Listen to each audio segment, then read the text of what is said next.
You're listening to the To Be the Church podcast, where we explore what it looks like to truly be the church in today's culture. How you doing, Ben? Doing great. Andrew, what's up? Doing well. So when we were recording last week, I don't know what you guys, but I'm getting used to this video podcast thing. I like it. Man, big time. 3 weeks like, in here. It's like I just feel like I'm in a rhythm, with it. All right. But like, you guys have faces for radio, but I never felt like that applied to me. So I'm glad we finally have this. Yeah, you should read the YouTube comments. Ooh. So last week when we were recording, I was noticing both of your guys' mugs here. Yeah. So I wanted to talk about those for a minute. We talked last week about how we've been doing this podcast for just about 6 years. And there were a few times early on, Andrew, whenever you would say something and you would say, ooh, that could be a mug. Or Yeah, we could put that on a mug. Yeah. Could put that on a mug and drink it. So you put that in your mug and drink it. Yeah. Sip So slurp it. my favorite one of those is put that in your blog and post it. That's pretty good, right? But tell us about your mug there. What's on there? Yeah, this was a mug from a To Be the Church podcast listener at the end of a year. I feel like, did he give this to us for Christmas? He might have. Okay, Rhett, right? Yeah, shout out. Shout out to Rhett, member of our church here. And he sent these to us probably like 2017, 2018. Yeah. But what's it say on Feels the like back? 4 years ago. So the front is To Be the Church podcast. It's like printed on there. And on the back it says, does it matter how many people are in your church, or does it matter how much church is in your people? Oh, it doesn't say AO, but that's what it says there. And we had said that on one of the podcasts. And so he liked it and he sent it to us. He liked it, so we put him. You put mug on put it? that on No, a no, mug and drink it. So now I drink out of this regularly in the office. And Ben, your mug is about one of my favorite mugs ever, and not simply because it says Don't make me LPC. read This it. was actually the last piece of merchandise we ever made with our old church logo on it, Life Point Church. You gave these out with the verse on it? No. Not exactly. Oh. Read it to us, and then I'll tell you about it, Yeah. Do I have to? please. Get ready with the bleep sound, Max. No one whose testicles are crushed or whose male organ is cut off shall enter the assembly of the Lord. Deuteronomy 23:1. Yes, it actually says that on the This mug. is God's word. You need to point that at the camera Thanks so be you to can God. actually Thanks be see. to God. So yeah, story behind that one, which is enjoyable, is we had a guest speaker, Jake Gamble, who preaches here often. Yep. And if I remember right, he was talking about the Ethiopian eunuch, Yeah, Acts 8. right? And he was Yep. talking about how, like, hey, this guy would not have been allowed, like, to be among Jews and like in the temple and stuff. And so he went back to this verse to explain that. And before he did it, he said, now, warning, this is not, not one of those that you put on your Christmas card or that you put on a mug. And in that moment, we were like, it's going on a mug. Watch me. And so we had a few of these made, a handful, enough for us. And then we sent one to Jake. Yeah. And I don't know, one of my favorite mugs. But the lesson here is that if you want something on a mug and you're a part of this podcast, all you need to say is, put that on a mug, or Yeah. you don't see that on a mug, and There you go. all of a sudden it'll show up on a mug. So I don't believe that anything else we're going to talk about today will or should end up on a mug. This episode Well, is going to be an interesting You one. just said it, so now it is. I'll be the judge of No, that. I really don't think it should. So I'm glad this is a video podcast now. And if you're listening on your podcast app and you'd like to watch us on YouTube, head over to youtube.com/to be the church to do that. But if you're watching with us, I'm excited because this is a commercial that we're going to watch today, and we're going to dissect a little bit. And this happened a couple months ago where Cody, who's our cameraman and our media associate here, he said, dude, in a way that only Cody can say, dude, you have to watch this commercial. And I think, and I think you probably even mentioned that you needed to talk about it on the podcast because it is wild. And so just imagine that you're sitting with your kids watching Cartoon Network, because this is a commercial from Cartoon Network. You watch Cartoon Network with your kids? Nope. Yeah, I don't even know if I have Cartoon Network. Yeah. The closest I've gotten is that my father-in-law one time was watching South Park with my 2-year-old or my 4-year-old, and he didn't know what it was. And like Katie got home, she's like, "What are you doing?" And he's like, "It's a cartoon." But anyway, this commercial not on South Park, on Cartoon Network, and there's just a lot to go over here. So let's watch this commercial. 1, 2, 3.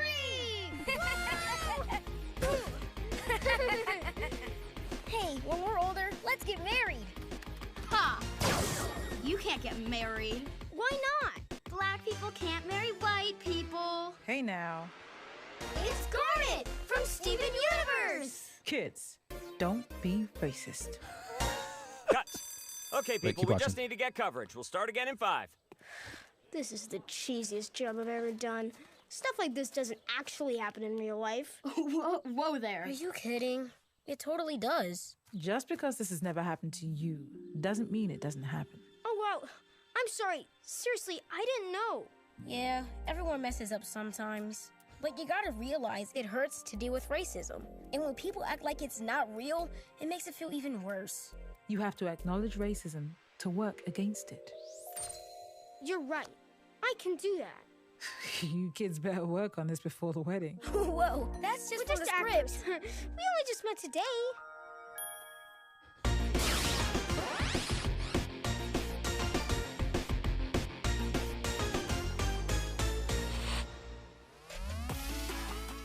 There it is. I'm not even interested in like. I mean, sorry, I should say it this way. For the sake of our conversation today, I'm not even really interested in the actual message of the commercial Yeah. as much as I am like the implied, just like kind of the stuff they kind of just snuck in there, that just like normalizing, Yeah. different things, and I was just like, whoa. Okay, know? so are those boys? I think yes. Two little boys. Yeah, yeah. Okay. Yeah, I couldn't tell. It was a what would you call that? Kind of a gender. Gender neutral. Yeah, the characters you couldn't tell their gender by looking at them ish. I mean the little black boy you could, I think, right? The white kid I didn't know. Yeah, if it was a boy or girl. Yeah, the reason one of the biggest reasons I wanted to bring this up is because of that factor in Yeah. there. You think they were both boys, yeah? I'm pretty sure. And then the kid who came in that played the racist kid, was that a boy or a girl? I don't know. It's not for us to say. yeah. I guess Yeah. we'll have to ask him. Yeah, that was interesting. Like, I thought it was two boys at the beginning and them getting married. It's like, oh, it's going to be about homosexuality or something. But that wasn't even like, it was about racism. Yeah. And yeah, so normalizing it. And I've noticed that a lot, last couple of years or so, just on commercials, whether it be for a credit card or a prescription drug or just stuff that it's just kind of basic product that's trying to be sold. You'll see that like snuck in if they're showing a couple, for some product. It's like Sure. it's like two guys or two girls or wedding photography. And You don't always assume those dudes are just like cousins that are buddies. No. But that's just interesting because that's not even what the commercial's about at all. But it is a subtle messaging of this is normal, this is ordinary, and yeah, it's just really interesting. Yeah, and like to the actual aim of the commercial, like I do see immense value in like understanding other people's experiences, like Sure. understanding like what somebody that either looks different than me or has a different background than me, like what they've gone through, and that because it helps me empathize with them. And so yeah, not thinking about that side of it at all, but just I was taken back whenever I first saw this commercial to a conversation that I had with Sam, who has been on this podcast before. He's a pastor on the East Coast now, but he was like, like what are we going to do when like agendas that are anti-biblical are so normalized that all of a sudden it's just like on Sesame Street, or That's whatever. been going on for years. Right. And but even when he said that to me, I think it was right when his oldest son was born. So that was what, 6-ish years ago, probably 7 years ago. And so like, thinking like, oh, that's going to be interesting, and we're definitely there now. I we're think beyond there. Well, and I think, we probably would have to talk to people with even more experience than the three of us. I'm the oldest of the three, and I'm 40. But I remember my kids haven't watched Sesame Street since my oldest, Olivia, who's now 13. She was like 1 year old, and we watched Sesame Street growing up, like as kids, and so PBS, right? So she was watching Sesame Street. We lived up in Olympia at the time. And I'm there watching it with her, and kind of like introducing her that, okay, that's Big Bird and the different characters. And, the count is on there doing his counting thing and the letters are coming up. But then there were, even in the one episode I watched with her, there were like a few different things that were said on there, that I was like, what? And just focusing in on that and understanding that the messaging, the normalization of stuff, And then sometimes it's just like the overt agendas of the people creating the content there for marketing it to children to just subtly. I can remember. So one of the things that Oscar the Grouch came on, and he's like grouchy, and so he comes on and he's like talking. This is 12 years ago, and so this would have been what year? 2008, right? And so that's the year Obama got elected, right? And this is after that election. And Olivia's like 1. She's born in November of 07, so she's like a little over 1 year old. And they were when Obama came to the White House, he was pretty like from the very beginning, he was really critical of Fox News, because it's like it was a counter narrative to the other narratives, and so which obviously in that whole news world that's exploded even more the last decade and a half, but Oscar the Grouch came on and was like talking, and then he was like, and somebody was like, "You're so grouchy" or whatever, and then he's like, "Well, I've been watching Fox News," and I was just like, "What?" like on PBS, Sesame Street, like they're talking about the news, but that subtlety of like, I'm 4 and I'm trying to learn my letters, but now I'm hearing the agendas of specific sides of the political aisle, and I was just like, all right. This is making a lot of things make sense. My father-in-law is really grouchy. I wonder if it's because he watches Fox News all day. So yeah, we've seen it with our oldest. She's 8 and reading a lot now, and just books that she checks out of her school library that are just like little kids' stories. But then a friend in the story has 2 mommies, and it's just kind of in there. The Disney movie Onward that came out a year or 2 ago, it was one of those things that a lot of Christians kind of were up in arms about. It actually was pretty minor, but like there's a female creature or something, but it says like, "Oh yeah, my girlfriend," something like just kind of in passing. And so it's everywhere, just this kind of normalizing of especially issues of gender and sexuality and those things. But so here's a question that I thought of when I was thinking through this. And watching this commercial, I watched it over and over, just kind of like mind blown that like, and again, we don't have Cartoon Network, but that like if my 4-year-old is watching, I guess we don't really have any streaming services that use commercials, but like if we had one and he was just watching a Ninja Turtles video or something like that. You're rich, huh? The premiums. Yeah. Ad free. It's a weird flex, but we don't really have any ads on our streaming devices. I just lost my train of thought. Sorry. Yeah, thanks, Ben. But no, I like trying to think through, like, in a world, and I say they're being normalized. In a lot of ways, they have, like, in culture, they legit are normal now, right? Like, I mean, they like my 4th grader, my 1st grader, like have kids in their class who have 2 moms, who have 2 dads. It's not like some like, oh, like the media pushes this and like it's not real life. Like it is real life for a lot of folks. Why is it real life? Maybe because it's been normalized in the culture to the point where there wasn't enough political objection to it that it became real life. Culture's upstream of politics, right? And so I think that explain that culture being upstream of politics. So like the something that gets. How do things shift and change? I mean, you think of this as you were talking about with 2015, the Supreme Court decision to, shift the national definition, if you will, of marriage for America to 2 men, 2 women, whatever else, which it was legalized at that point in a number of states, not a majority of states, but a few states, specifically in the Northeast, West Coast, that it was legalized, and then. And the Supreme Court made that decision, as they did in the 70s with abortion, unilaterally, and I would argue unconstitutionally that they did that. But regardless, the pushback before that time was stronger. And if you've noticed the last 5 to 6 years, that's become not as big of an issue in the culture. I don't even hear, even from the right, people really arguing about that decision anymore.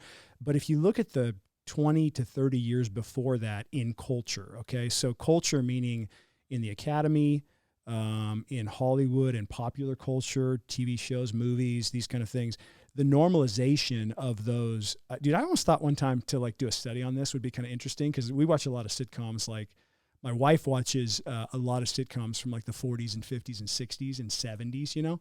And then together we watch stuff from the 80s and 90s, kind of the era we grew up in, you know.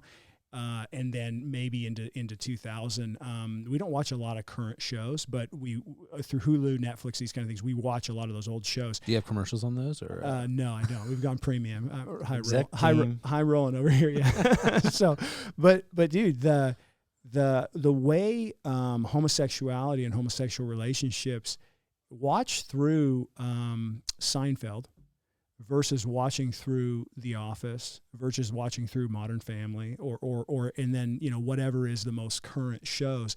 And from watch through Cheers. That's the second Cheers reference in a row. Yeah, Cheers and Frasier, 80s, right? 80s into the early 90s. Watch through Cheers and then watch through Frasier/Seinfeld, which is more in the 90s. And then you get into The Office in the early 2000s, and then you get into Modern Family and all that stuff, 2008 to 2000 to the present, right? And dude, it's amazing to watch the shifts in that. Like in the 80s sitcoms, to be referred to as, you know, the way that homosexuality is in that cultural moment is joked about and talked about and kind of interacted with on the popular culture level. It's like, you know, it's like they're really stuff that would be looked at nowadays as like massively homophobic was like main culture, right? At that time. And then you even get into the 90s and Seinfeld, and it's like, I'm not gay. Not that there's anything wrong with that, right? Where that was like the line from Seinfeld, where it's like the narrative begins to shift a little bit to where like, hey, that's cool, but hey, not me, right? And then you get into the 2000s, and there's more of a normalization of it all the way to where it's like, I mean, you look at Modern Family, and it's like the jokes on Modern Family are like basically taking shots at anybody who would assume that that's not like super normal, super healthy, super, you know. And then you end up with this commercial. Yeah, You know? yeah, to where it's like, and that's where it's not like this started in 2015. Like the shifts that happen in political world and in popular opinion, and the pushbacks that people have in it starts in the culture. It starts with the development of things in the culture and in the academy, and I think we could easily go into, as it relates to that commercial, the whole racism thing as well, but we don't necessarily need to go there. But what I'd like to look at as it relates to that, or even this whole issue, is like narrative, right? Like there's specific narratives that are held to as like, this is the truth. And if you don't agree with me, you're defying the truth, or you're defying health, or you're defying whatever else. And so like what's defined as racism, what is it? And it's the specific reality of like the kid in the episode, he has his specific experience. And so whatever he defines as racism is racism, right? And there's an objective, horrible evil that we would all say is the worst thing in the world, racism, that we would all say, no, that's bad. But what is defined as racism? You know, and I'm not going into whatever the gender non-conforming kid who was in the middle was that what he said is probably pretty racist. Black people and white people can't be married. Yeah, okay, I'd thumbs up to that. Wait, but, you don't think black people and white people can be married? No, I do think they should be married. Okay. I was like, I just want to clarify. I'm saying that what that kid's saying is sort of this caricature of like, yes, this is definitely racist, but then that wasn't even the plot of the episode. The plot of the episode is like, all right, cut, and then the one kid's like, racism doesn't exist, and the other kid's like, it does though, you know, and so that and racism does exist, but at what levels does it exist? Is it a structural, systemic racism? Is it like personal racism that happens from people to people? Like how much is it wrapped in? And I think the broad brushstroke of like, yes, racism exists, and like these, here's the two sides of the spectrum. Yes, racism exists, and everything I say is racist. And so if I don't like you, I don't like your policy, I don't like the angle of your politics, I'm just going to call you racist, right? That's one side. The other side is caricatured as no, racism doesn't exist. There's no racism whatsoever. We've talked about that on this podcast before. Those polar extremes, I think, are the problem. And I think looking at something from a more, it's not this, I was almost going to say black and white. Get it? Racism. But it's not this polar extreme reality. There is racism there, but to what degree? And so I just, that was another thing. Don't deny it, defy it, is like, is an interesting catchphrase for the racism issue, because what's here implied is my narrative on what I'm saying about the entire structure of things in America is the truth. And if you don't agree with it, you're basically denying it, which makes you a racist, right? So I think that's another issue. But messaging to kids, there's a lot there. Yeah, one more direction I want to go before we close up. But first, for those who may be watching on YouTube and are new with us, we are. I was going to say we're famously, but we're not famous for anything. Did I just get us canceled from YouTube, by the way? But we are notoriously unprepared for this podcast. Yeah. Like I think you mentioned it either last episode or the one before, where we kind of bring things to the table and we don't prep at all. We just kind of go for it, shoot from the hip, look up resources as we're going. And I intentionally didn't show either of you this commercial 2 months ago whenever I was introduced to it, because I wanted to talk about it here. But as we were watching it just now, I wanted to take it to this angle. And how do we as parents, your oldest is 13, right? My oldest is 10, 8. How do we as parents, shepherd our kids in a way that doesn't or how do we do it? What do we do? Because for me personally, I'm not of the mind that I just want to completely 1000% shelter them from the narrative or from the idea that any of this is real. Mm-hmm. Because they're going to go to school and realize people live different lifestyles than my family. Some people think it's great to do something that my family thinks is wrong. And the first example I could think of this was Molly, our oldest, was hanging out with a friend, and her parents were together and have been together for a decade but never married. And so they live together, all this stuff, but they still call each other boyfriend and girlfriend. Mm-hmm. And so she comes home and is like, what does that mean? Or whatever. So I mean, we don't just have to be, specifically talking about, sexuality as it relates to homosexuality, but just how do we shepherd our kids in today's world? Yeah. In that regard. Yeah, I'm no expert, just because I feel like I'm right in the thick of it, and just maybe even just kind of on the precipice of getting into my kids asking more specific questions and stuff. But I think just intentionality with having those conversations, and we try with our kids to constantly be going back to the scriptures as kind of here and talking a lot about the why. Here's why we believe this, and it's because it's from God's word. And well, why do we trust God? Why would we do what he says? Why do we want to obey him? And that gets us back to the gospel. And so trying to balance the truth of God's word, but also then the grace of, even these people that think and live differently than us, we still are called to love them. They're still image bearers.